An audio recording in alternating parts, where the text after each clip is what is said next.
Olá, boa noite. Sou o Wagner Ferraz, do Estudo do Corpo. E estou aqui para gravar, né? E agora, nesse momento, para quem estiver assistindo, já está gravado. Então, estou aqui para participar de uma conversa com o Ayrton Tomazoni, que é alguém que faz muito pela dança, né? E que gentilmente aceitou estar com a gente aqui na semana Pedagogias do Corpo da Dança. Então, essa semana que a gente está realizando em comemoração ao Dia Internacional da Dança, que acontece no dia 29 de maio. Eu já falei em outros vídeos, né, anteriormente, que já foram publicados, algumas coisas sobre o evento, então agora eu não vou me repetir em relação a isso, para me deter mais na conversa com o Ayrton. E o Ayrton, que é um coreógrafo, professor, pesquisador, gestor, jornalista e mais um monte de coisas que eu não sei dizer assim de cor, mas que ele pode até nos contar depois. Eu agradeço, Ayrton, super assim a tua participação, teu aceite, tá aí com a gente, fico super feliz. O Ayrton é alguém que faz muito pela dança em Porto Alegre, não só em Porto Alegre, mas que reverbera por muitos lugares, né? E que é alguém que busca criar espaços, né, para os agentes da dança. Isso é algo muito importante também. E que se propõe vir aqui conversar com a gente sobre as pedagogias da dança, né, em tempos de crise, como ficou o nome da fala dele. Então, aí, te convido para essa conversa, abre espaço, né? Vou fechar minha boca um pouquinho, porque senão eu fico falando e não paro mais de falar. E agora passo a fala para ti e a gente vai traçando essa conversa. Muito obrigado. Então, agradeço o convite, Wagner, aí, muito bacana estar nessa programação aqui e estar pensando essa semana aí, comemoração ao Dia Internacional da Dança, com tantas pautas instigantes e necessárias. Então, quando chegou o convite, eu acho que pensei em vários pontos que a gente poderia abordar aí, mas me veio muito essa questão das pedagogias da dança em tempos de crise, né? Ou seja, nesse contexto que a gente vem enfrentando aí, que está nos colocando uma série de desafios desde o começo aí da pandemia, desafios que têm desaguado em questões um tanto angustiantes, mas também numa série de descobertas e reinvenções que eu acho que a gente precisa ir olhando com cuidado e entendendo. Acho que elas foram muito rápidas, acho que a gente ainda está processando tudo isso, né? Mas se a gente não se debruçar sobre elas, a gente tem a tendência de naturalizar ao invés de tirar o devido proveito, né, fazer a reflexão crítica do que elas trazem de bacana, de quais são também as armadilhas que podem estar aí envolvidas. Então, na verdade, a minha fala vai seguir por dois pontos que eu acho importante de pensar essas pedagogias da dança em tempos de crise, que eu acho que são dois aspectos que vêm aí. Um técnico e um ético. Quais são os desafios técnicos e as possibilidades técnicas que estão envolvidas nisso, e quais são os desafios éticos, né, e de que maneira isso está construindo uma nova ética para pensar o ensino, o aprendizado e a produção de dança. Então, na verdade, esses dois pontos que eu pensei a gente conversar um pouco. A questão da técnica, enfim, eu acompanho um pouco a minha produção, então já me é um tema um pouco, antes de imaginar que isso aconteceria, né, era já o meu grande foco de pesquisa, tanto no mestrado como no doutorado, que era as danças midiáticas, que enfim, o que essa nova esfera tecnológica vinha abrindo de possibilidades e como isso vinha aprendendo, vinha modificando o nosso fazer pedagógico em relação à dança. Então, lá em 2013, eu estava pesquisando como os adolescentes estavam aprendendo danças por essas tecnologias. Depois do doutorado me veio expandir isso e pensando como estavam os processos controle e governamento da mídia a partir dessas pedagogias aí que estavam sendo desenvolvidas. Então, isso me é um tema caro e que eu já estava de alguma forma, né, tateando e percebendo, e daqui a pouco ele se coloca dessa maneira tão proeminente como aconteceu, e de uma hora para outra, mesmo quem não gostava desse tema teve que passar a ter que lidar com ele.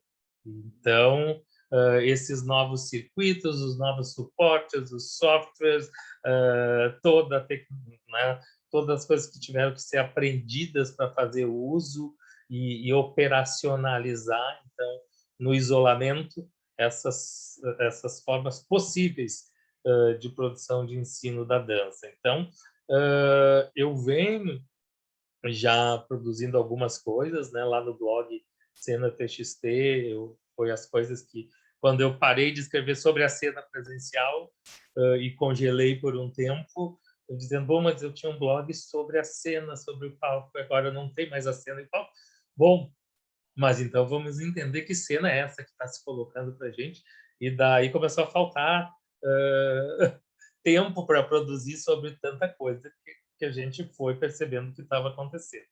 Então, um pouco é isso de entender que esses recursos já estavam aí, eles não são novos, né? Eles só estavam, talvez, subutilizados ou estavam, né, ali adormecidos para um grande número, posso dizer isso, porque acho que é o depoimento de muita gente, o que a gente percebe, estavam ali, mas muita gente tinha preguiça, ranço, preconceito de mexer, ou aquela coisa, não é a mesma coisa, né? O discurso recorrente que a gente vê, mas é no presencial que era legal. Gente, tenho repetido isso. Não é uma substituição do presencial. É mais um recurso além do presencial. Né? E que, quando o presencial falta, pode ser o único que a gente tem. Mas, enfim, não penso nunca como uma substituição, penso como uma complementaridade. Sempre pensei nisso, né? Seja o advento da TV, do videoclipe, né, da internet, e todas as coisas virtuais que foram surgindo. Então, eu acho que nesse primeiro bloco a gente tem isso, a gente tinha ferramentas e a gente tinha pouca intimidade, né? E acho que esse movimento veio trazer isso, né? Veio trazer esse aporte técnico para lidar com esse contexto aí virtual, tecnológico, como a gente quiser chamar. Então, eu acho que aí tem uma série de questões envolvidas nisso aí, tanto que uma das primeiras coisas que a gente fez ano passado, eu fui conversar com 108 educadores para saber como é que isso estava acontecendo, né? Naquele momento, fiz um pequeno outro instrumento que pouco se usava, né? Eu fui lá no formulário do Google, estabeleci uma pequena pesquisa, enviei, conversa no MSN, conversa no WhatsApp, explica, conversa, recebe a resposta.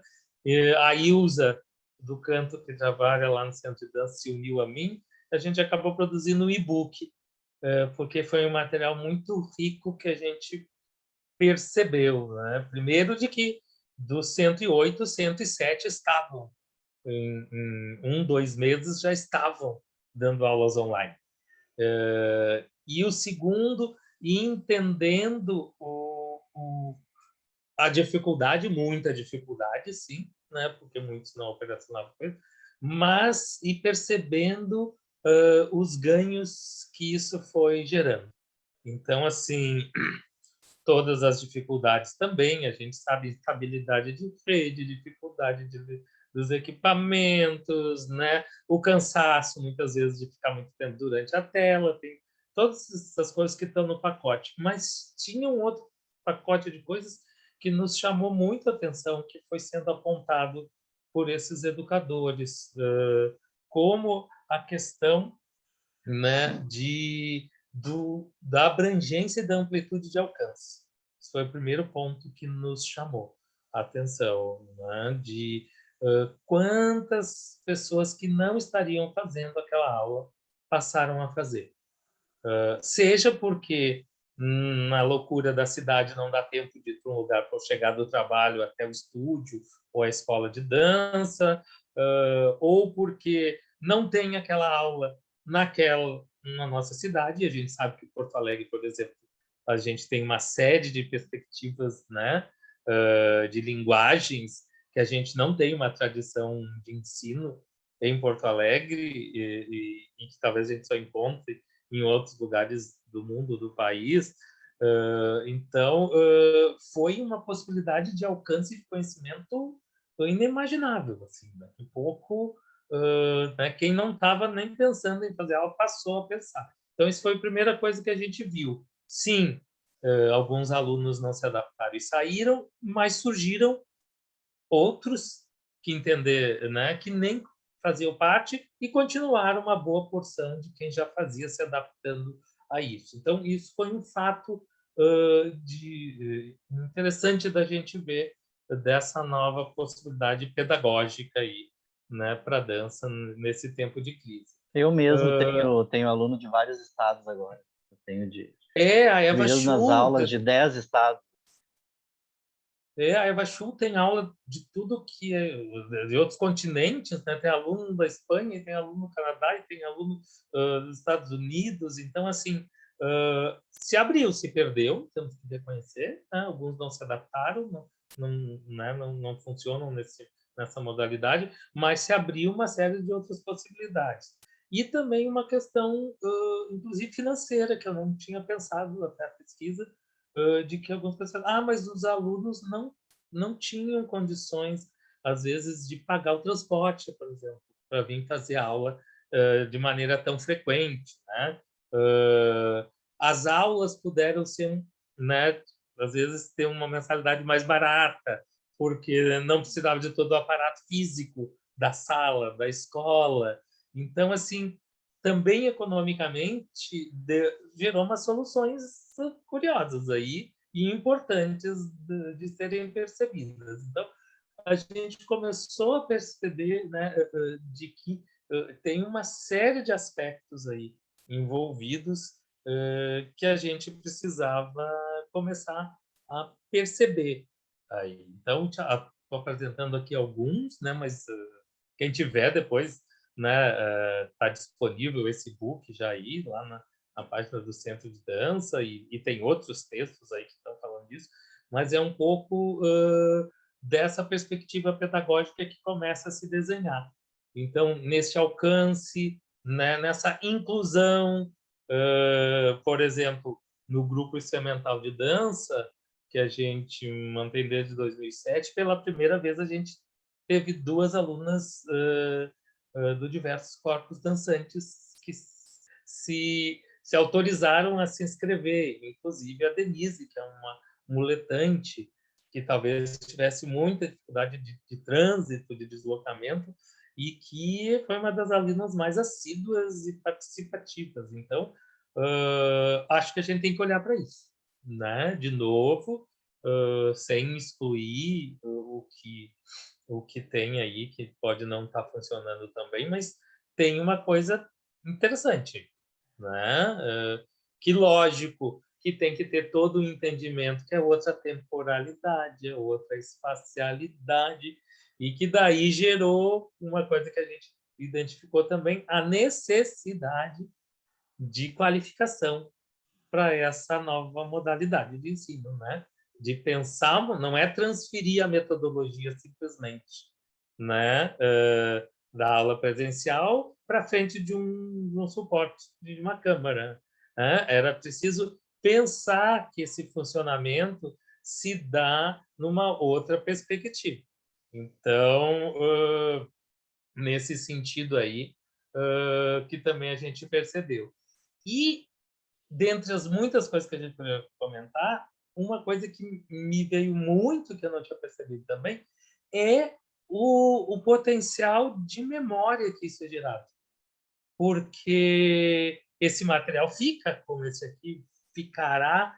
Então, assim, se a pessoa não pode ter acesso naquele horário, isso está disponível, né? Se a pessoa não teve naquele mês, naquele dia, ou seja, a gente está tendo um material que nunca tivemos, né, acessível, de tanto saber, de tanto conhecimento, né? Para a gente ficar restrito aqui à dança. Então, esse novo cenário é muito interessante nesse ponto de vista também, da gente pensar que se constituiu uma memória como a gente nunca pensava sobre essas pedagogias. Que a gente sabe que pouco tem escrito, né? Reconhecer todo o teu esforço nessa direção aí, mas são poucas coisas que a gente tem escritas sobre pedagogia da dança, então é pouco material que circula e daqui a pouco a gente tem uma diversidade de perspectivas, de enfoques, né, de experiências que são muito enriquecedoras. Então, esse era o primeiro aspecto que eu queria trazer aí para essa nossa discussão. Vou só respirar aqui um pouquinho, tomar um Eu fôlego. vou fazer um comentário enquanto tu respira, que é que tu traz coisas bem interessantes para a gente pensar, né? Eu não consegui nem me atravessar aí para comentar alguma coisa, porque eu estava bem me sentindo bem provocado do que tu estava falando, estava prestando atenção na aula, né? Para mim é uma aula. E nessas questões que tu comentou, né, sobre começando sobre questões técnicas, né, sobre questões de acessibilidade, sobre as questões da temporalidade que envolve isso, da espacialidade que envolve tudo isso e a memória. Aí tu traz 5 aspectos que são realmente muito interessantes para a gente pensar, né, para pensar e como tu mesmo citou as pedagogias da dança, e aí a gente vai pensar as pedagogias, né, e aí a gente vai pensar a didática, né, esse fazer toda essa prática de ensinar, do ensinar e do aprender, que envolve todos esses aspectos. E agora, nesse formato online, virtual, ou outros nomes que a gente possa dar, né, que já existiam de outros modos, como, né, uma educação à distância, que é diferente da educação remota, né, mas que no campo da dança agora isso foi uma necessidade, né, que a gente teve que, tipo, não teve escolha, né, ou a gente abraçava essa possibilidade, ou não trabalharia no momento de pandemia, né? E essa questão da memória, realmente, ela vai ao encontro da questão também de acessibilidade, né? Como tu mesmo falou, porque não tem uma internet que funciona bem, não está funcionando naquele horário, eu posso acessar aquilo depois, né? Eu mesmo tenho aulas que estão gravadas e algumas pessoas assistem no outro horário também, e coisas que eu fui aprendendo nesse processo e estou aprendendo uma série de coisas ainda, né? Claro, tu já veio com uma agora eu como professor fico pensando nisso que tu trouxe, porque tu vai trazer aspectos que eu vou começar a levar em consideração, que por mais que a gente viva isso, outra coisa é olhar para isso, né, sistematicamente e apontar, né? Tu tá te dando conta disso, né? Eu tô aqui como professor olhando para isso, pensando nos toques que tu deu. Agora a gente tem uma experiência com a qual a gente pode se debruçar, né, fazer os devidos entendimentos, porque é muito curioso, porque nada disso foi programado, apesar da gente ter todo o ensino EAD, né, já bem constituído em algumas esferas aí, isso foi acontecendo de uma maneira muito intensa e não programada, né? Então, agora a gente tem condições de olhar para esse cenário e ir tirando mais do que ele nos ofereceu, né? Porque agora a gente já tem capacidade de identificar esses pontos, né? Descobrir onde é que a gente patinou, de que maneira a gente pode refinar. Eu mesmo, eu demorei um pouco para começar as aulas lá do grupo instrumental pelo Zoom, e daqui a pouco a gente viu isso que era um problema que a gente tinha no grupo instrumental, por exemplo. o aluno não conseguia assistir todos os dias, muitas vezes, segunda, terça, quarta, quinta e sexta. E agora a aula estava lá, deixou de ser um empecilho. Se o aluno não conseguiu achar uma das aulas, não precisava ficar reorientando e não precisava depender de uma anotação de um colega. Ele podia ter esse acesso e isso foi muito usado. Então, essas coisas estão aí. Assim como uma demanda muito antiga que a gente tinha do grupo semental, que ele sempre foi de manhã porque a gente só tinha sala livre de manhã. Então não foi uma escolha, foi uma imposição. E muita gente que trabalhava durante o horário comercial nos pedia, a gente conseguiu fazer um ano uma turma lá na usina do gasômetro à noite, mas não conseguimos repetir essa experiência. E agora a gente descobriu que o projeto do Grupo Semental pode estar disponível a qualquer turno. Então, assim, não vai mais ser um impeditivo para quem trabalha no horário comercial poder ter acesso a essa formação que está há muito tempo esperando. Então, acho que a gente tem que olhar com muito carinho para isso, porque acho que trouxe um número de possibilidades muito maior do que, arrisco dizer aqui, do que os aspectos negativos que isso tem. Mas, assim, até agora eu falei dessas questões técnicas, né? E só que tudo isso, inclusive foi um termo que eu vim desenvolvendo já, um conceito, tudo isso desenha um novo ethos midiático, que eu chamo dançante, né? Porque não é só a introdução da tecnologia, essa tecnologia muda todo o modo que a gente é afetado, o modo com que a gente aprende, toda a nossa cognição, né? Toda a nossa questão do sensível, das nossas temporalidades, isso que, né? Daqui a pouco o tempo é nosso, é de madrugada, e tem as lives que super funcionam da Tereza Cristina num horário inimaginável até então, e que talvez seja um horário muito bacana para muitos. Então, mexe no nosso tempo, mexe no nosso espaço, mexe na nossa cognição, mexe na nossa capacidade do sensível, nas nossas tolerâncias. Então, a gente tem que entender que a gente está lidando com um novo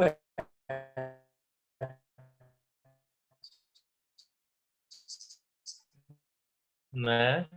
A gente tem Travou um pouquinho a tua conexão aí, Doutor. Vamos aguardar que ela vai voltar. Espera aí, não dá para te ver agora. Te ouço um pouquinho distante. Oi? Aí, voltou agora.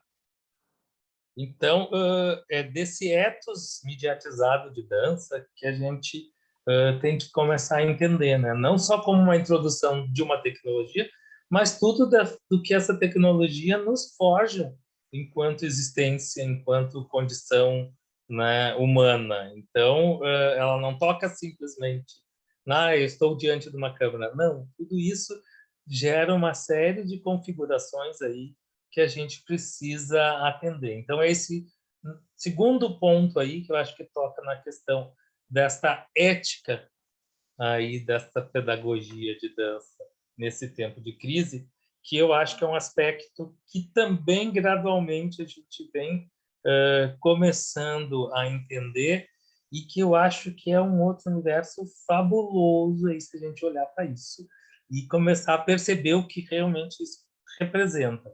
Porque toda essa mudança reconfigurou esta dança, porque daqui a pouco a gente está lá no ambiente privado. A gente adentrou o quartinho, a gente adentrou a sala da pessoinha lá, e seus familiares, e seus pets, e seus objetos, né? A gente está atravessando o tempo de intimidade dessas pessoas. Então, daqui a pouco, a dança passou a ser recebida na sua casa, no seu lar, né? E isso eu acho que ainda está sendo depurado e que eu acho que é muito bacana, porque para mim daí começou a revelar a dança. A gente está falando de técnica tecnológica dessa pedagogia, mas agora falando da questão técnica da dança, né, o aprendizado da dança muito centrado na sua técnica, na aprender um passo, aprender uma sequência, deixar o seu corpo treinado. E daqui um pouco, tudo isso começou a tocar numa ética da dança que estava ali, alguns já estavam percebendo e fazendo isso, que é assim, a dança foi chegando e foi chegando como um afago, como um cuidado de si, como um acolhimento. E isso ganhou uma repercussão enorme, porque é disso que as pessoas estavam precisando. E eu percebo que muita gente foi se dar conta, gente, mas uma aula de dança pode ser só isso. E só isso é o que eu mais preciso neste momento, né? Não gosto de usar a palavra dança terapia, porque ela vem revestida de muitos preconceitos e equívocos, mas é disso, né? Essa pedagogia, né, que a dança oferece é uma pedagogia da existência, né? Mais do que da pedagogia estética, da exibição, da execução e do treinamento, né? Ela mexe na gente.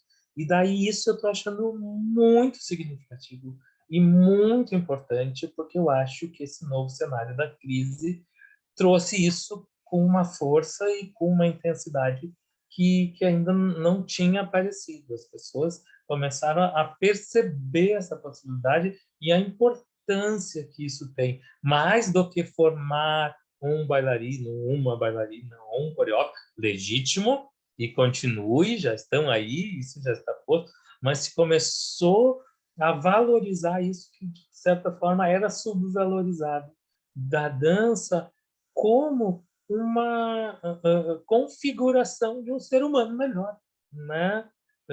De uma existência mais consistente, de lidar emocionalmente, de lidar com o sensível, de lidar com a relação do meu corpo, o corpo do outro, e como eu me coloco nesse espaço. Então, tem umas chaves que eu estou achando fascinantes aí, que eu acho que esse novo cenário da crise veio despertar e que eu acho que a gente vai carregar para depois, para o tal do novo normal.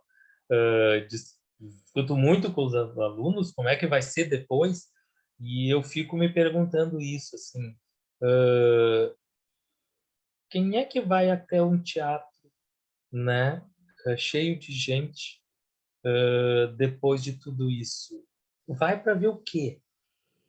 Para se deslumbrar e se fascinar ou para ter uma experiência realmente significativa, né, enriquecida no sentido de Walter Benjamin de não empobrecida, né, dessa experiência não empobrecida, de ter realmente uma experiência vívida, significativa, que faça sentido e talvez retomando lá em todos os princípios a ancestralidade da dança, quando ela era um advento de comunitário, de pessoas paravam, né? Tu olha aquelas pinturas na caverna e fica se perguntando, mas por que que as pessoas paravam de caçar, de buscar alimento, de se proteger do frio e de todas as intempéries climáticas para que acontecesse um momento dançante?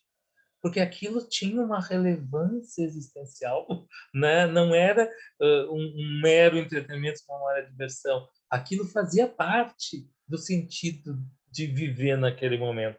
E, de alguma forma, tenho discutido isso com os alunos, e um aluno trouxe esse termo que eu não conhecia, ancestro-futurismo, né?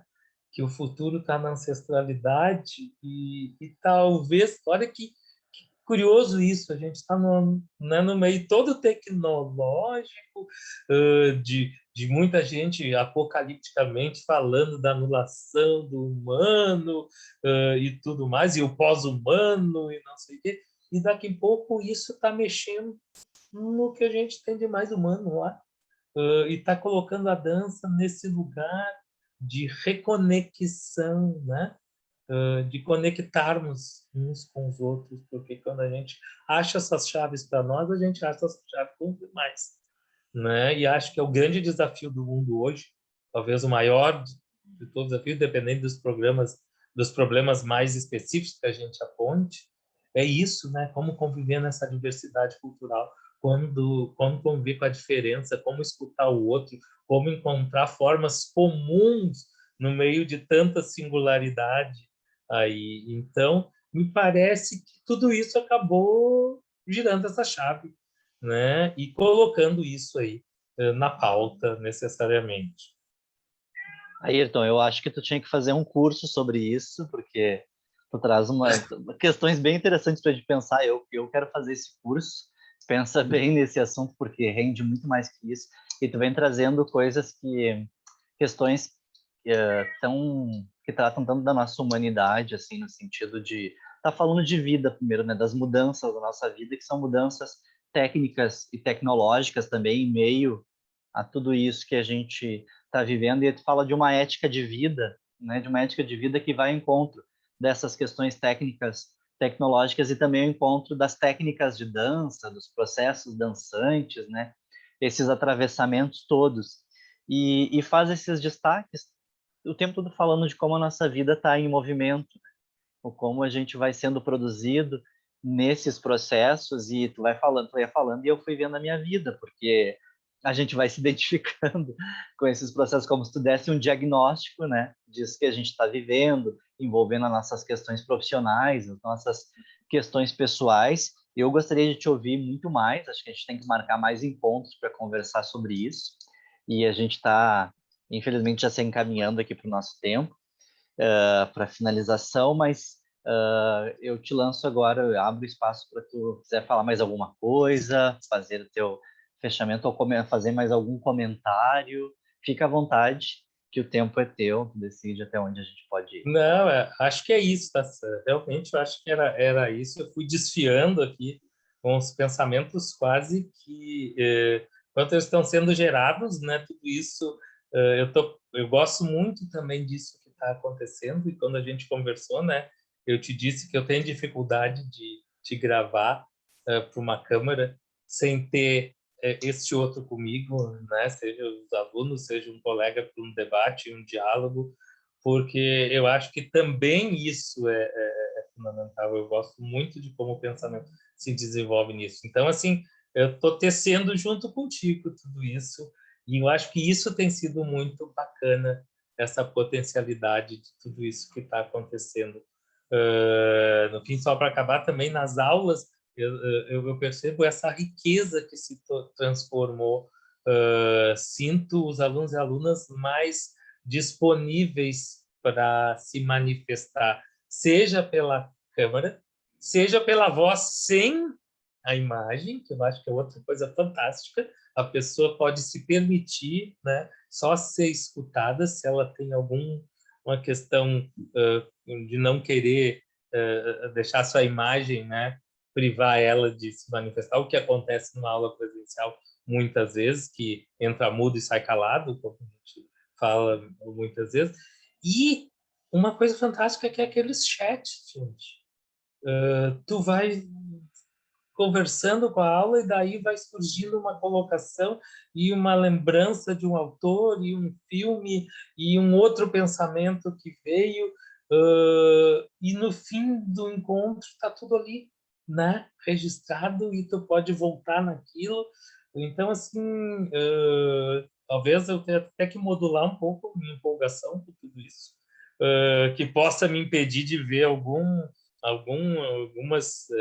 coisas que também aí merecem atenção e não são tão bacanas, mas por enquanto eu ainda estou interessado em olhar para essas coisas que eu acho que estão mexendo e que a gente tem que tirar o devido proveito aí, e agarrar isso com, né, e deixar tudo isso fazer, operacionalizar tudo que está gerando aí. É muito bacana esse teu posicionamento aí, Tom, eu acho que da gente olhar para o que está, para esses aprendizados positivos, né? É um tempo que a gente precisa disso para seguir, né? Do que ficar só olhando para o que talvez não esteja sendo tão legal e se desanimando cada vez mais num tempo tão difícil, né? A gente já está numa situação delicada. Se a gente for procurar o que vai nos colocar mais para baixo, aí piora mais a situação. Mas olhar para essas potências que podem nos ajudar, né? Eu acho que isso é muito bacana.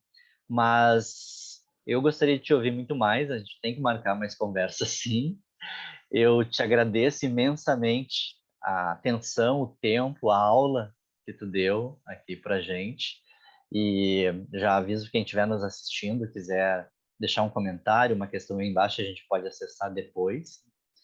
E uma conversa que eu nem consegui participar muito, porque eu não tive coragem, porque eu estava ouvindo aqui, como espectador, ouvindo atento, né, e fazendo as minhas anotações e pensando o meu trabalho, a minha vida, enquanto a Ayrton falava e nem interagir tanto contigo. Te peço desculpas até, mas é que para mim estava muito interessante.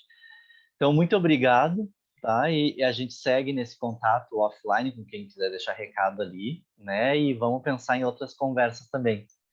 Obrigado pela atenção, obrigado a todo mundo que está assistindo. Não, eu te agradeço de novo e vou deixar já aqui a próxima coisa que surgiu na tua fala, que vai ficar para a próxima conversa, que é sobre a nossa dependência ainda do pensamento escrito e de como essa transformação audiovisual, especialmente a oralidade, está fazendo uma mudança ética que talvez a gente nem tenha percebido o quanto é significativo, né? De dar voz ao pensamento, de deixar o pensamento ser gerado sem necessariamente... E eu estou dizendo isso que sou uma pessoa que adora escrever, né? Tu sabe disso, mas tenho percebido isso. Gente, que interessante dar voz para esse pensamento, ainda mais numa cultura que a gente tem no nosso país, onde o letramento e a escrita trava tanta gente, né? Então, nosso próximo assunto, quem sabe? Boa, boa. Ok, então, Obrigadão. obrigado, beijo, um abraço para todo mundo, obrigado, Ayrton. E vamos nessa. Feliz Dia da Dança, né? Dia Internacional da Dança. E boa semana de Pedagogia do Corpo da Dança para quem estiver acompanhando.